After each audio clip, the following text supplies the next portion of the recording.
A famous text, Nicolaïdes, The Natural Way to Draw. I had a professor in undergrad who said he was looking forward to retirement because he can actually go through the entire book and follow the actual schedule itself. It is a very involved book. What I'd like to talk about today is this concept of fast and slow drawing. That comes from, I'm ripping it off from a title by Kahneman, Thinking Fast and Slow, Drawing Fast and Slow.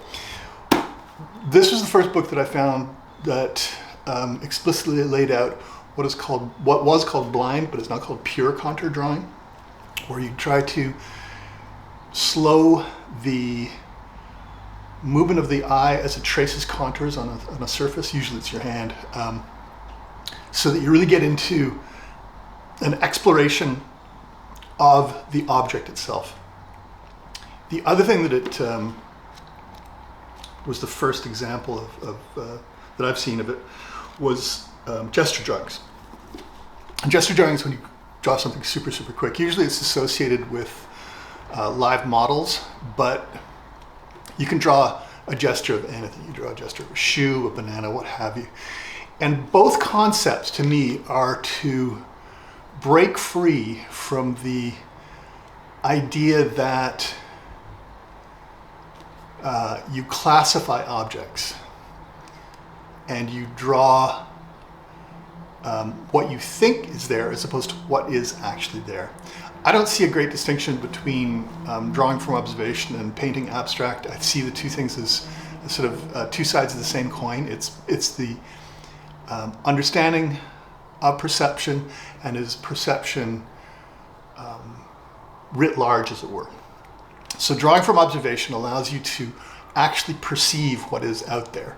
Now, I realize that there's this idea that we don't actually ever perceive everything because there's like a 3-second lag between what we see and what we don't, and our eyes can only see a certain bandwidth of light waves, and birds can see ultraviolet and that kind of stuff. And yes, of course, but we live in this world. There's nothing we can do about it. And so rather than sort of expand it to impossibilities, I would ask you to accept that you can understand objective reality better by learning how to draw. And one way to do that is to do pure contour drawings, where you don't look at the drawing itself, you look at the object only, and you slow down as much as possible and allow that aspect of your mind that is investigative to really enjoy exploring the experience of looking, of seeing. And same with gesture drawings. If you can capture the spirit of an object in a quick gesture drawing, you will have moved forward in being able to perceive objects and perceive reality in a different way. Delacroix had a famous quote.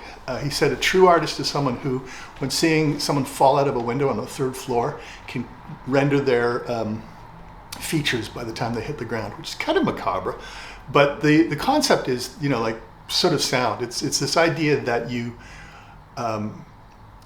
can perceive and capture what you perceive quickly. And you can do this. It's just a matter of doing it. I will be doing a demonstration of this, both the blind contour and the gesture drawing in another video. But I wanted to get the concept. Like here's this idea of a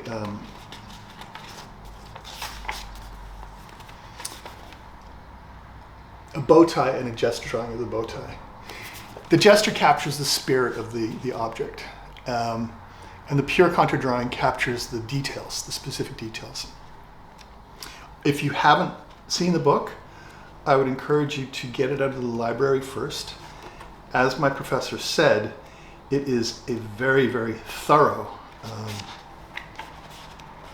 approach to the act and the art of drawing, and it'll probably take you 2 years to do the entire thing.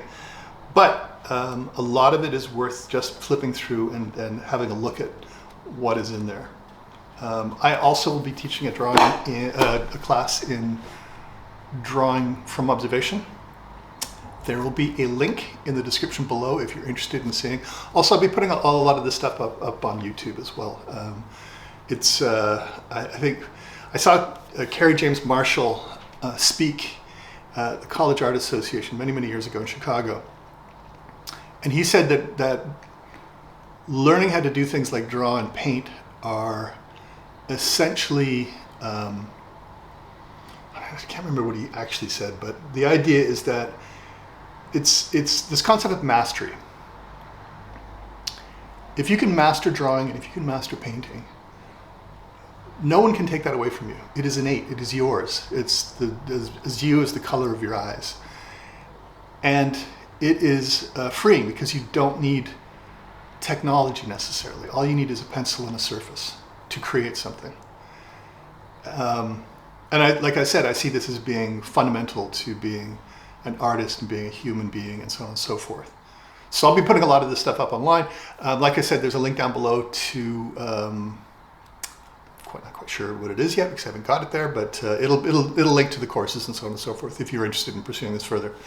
My name is Michael Stevenson. The channel is called Studio Praxis.